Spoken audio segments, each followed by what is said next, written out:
So I'm here chilling at my desk in my room because it's very comfy. I get to sit down, it's better than standing up over there, which is where I usually do them.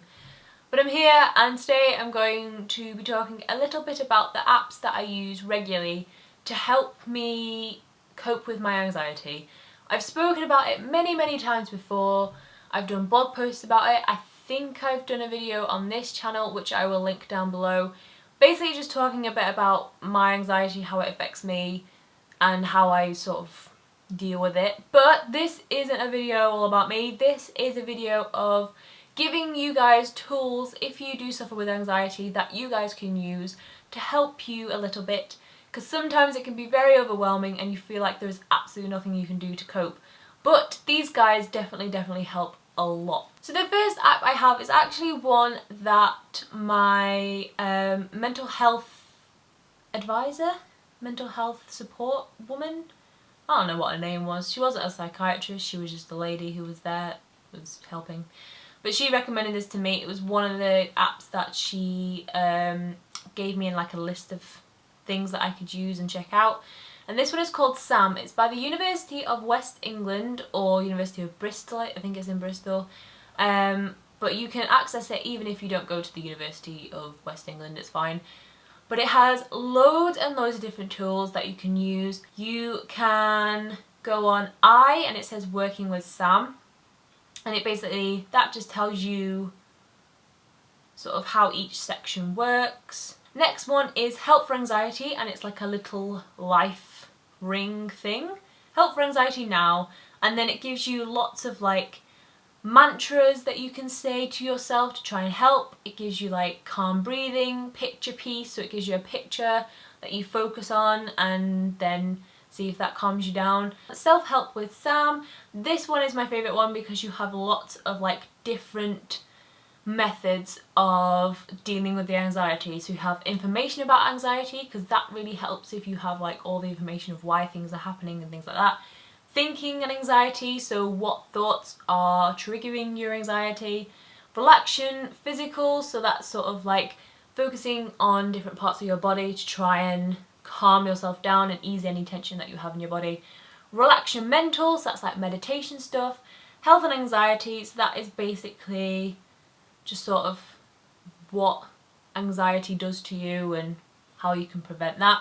Anxiety tracker is the next one, and it basically gives you a graph of how your anxiety is going. This is good if you're trying to find like patterns in your anxiety. So if you don't know what's causing it, or you don't know if it's a long-term thing or whether it's just going to be a short-term thing because maybe you are particularly stressed at that time, that's good, and it sort of gives you hope as well, because if it's a short-term thing you can look at the graph and be like, okay, well, I'll be calm in like a month's time or whatever.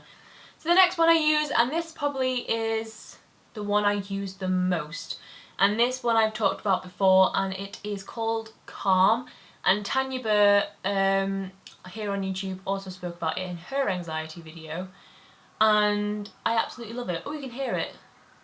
I didn't realise my phone was on. But basically this, you can scroll through different backgrounds, whatever calms you down, it's up to you, and it'll each play like different types of music, or just like wavy sounds, rain sounds, basically anything, so you can choose what works for you and what doesn't. Can I turn this down? Because otherwise that's going to be really noisy.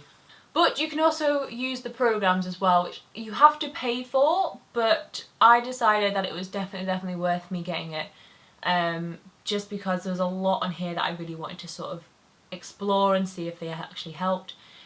But you get one for free, and that is the Calm, and 7 Steps of Calm as well you get. I think they're basically the same thing, but one's shorter than the other one.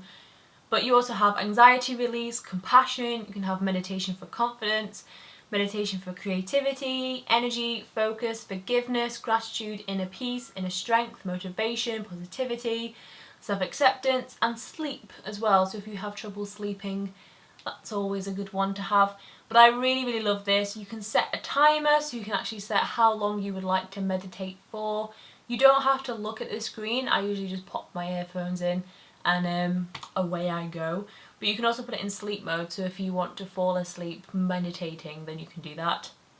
It shows you how many times you've been on it and which programs you've done, how long you've meditated for, and then the info, so feedback, review the app, follow us on Twitter, and basically benefits of Calm and stuff like that. So Calm is definitely one of the ones that I use probably more than anything else, I would say. The next one is Headspace. A lot of people have talked about this. Someone mentioned it on my anxiety post that I did on my blog. And I'd never heard of it before, and then I was just sort of scrolling through the App Store and it was there and I recognised it. And I'm doing fairly poorly on my take 10. You're supposed to take 10 minutes out of every day, and I have not done that for about 4 days. So I need to catch up with that.